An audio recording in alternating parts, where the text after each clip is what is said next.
नमस्कार, आप देखना शुरू कर चुके हैं 3NN न्यूज नेटवर्क। मैं हूं आपके साथ विपुल माहेश्वरी। वैसे आप ये जानते हैं कि आज भारत बंद है। किसानों ने केंद्र सरकार के 3 कृषि कानूनों के खिलाफ ये बंद का ऐलान किया है। लेकिन सवाल यह है कि आखिर बंद का ऐलान क्यों किया गया, और सवाल यह है कि आखिर कौन इस बंद के समर्थन में है और कौन नहीं।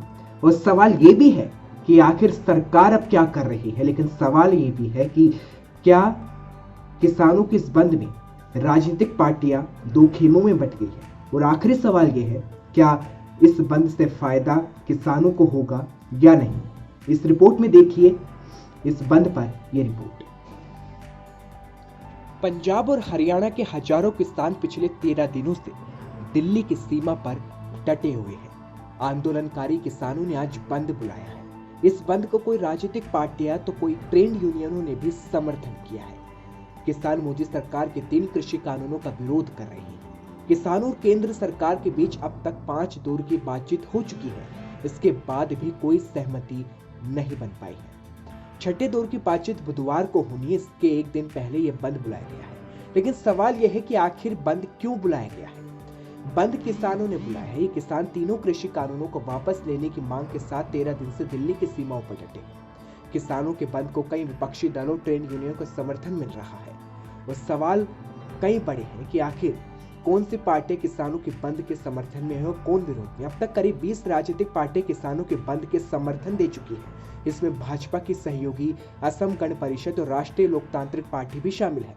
बंद का समर्थन करने वाली पार्टियों में कांग्रेस, तृणमूल कांग्रेस, समाजवादी पार्टी, बसपा, डीएमके, राजद, टीआरएस, आप, शिवसेना, अकाली दल और सभी लेफ्ट पार्टी शामिल है। देश की 10 केंद्रीय ट्रेड यूनियन ने भी इस बंद का समर्थन किया है। वहीं गुजरात के मुख्यमंत्री विजय रूपाणी का दावा है कि गुजरात के किसानों और एपीएमसी का भारत बंद को सपोर्ट नहीं है। आप ये तो जानते हैं कि किसान 3 कृषि बिलों का विरोध कर रहे हैं, जिसमें कृषि उपज व्यापार एवं वाणिज्य बिल शामिल है।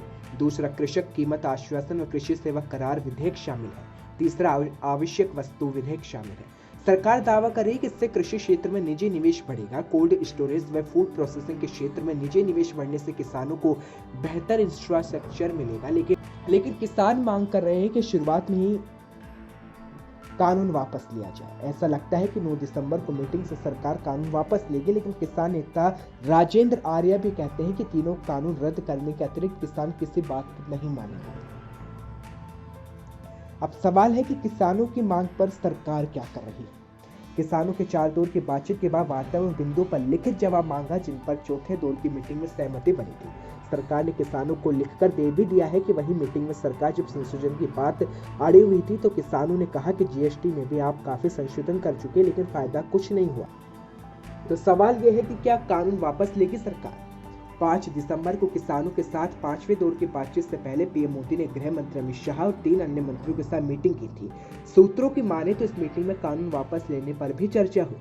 5वें दौर की बातचीत में जब गतिरोध खत्म नहीं हुआ तो सरकार ने फिर समय मांगा। अब 9 दिसंबर की बैठक में कुछ ठोस फैसला हो जाएगा। लेकिन सवाल यह है कि क्या कानून वापस लिया जाएगा।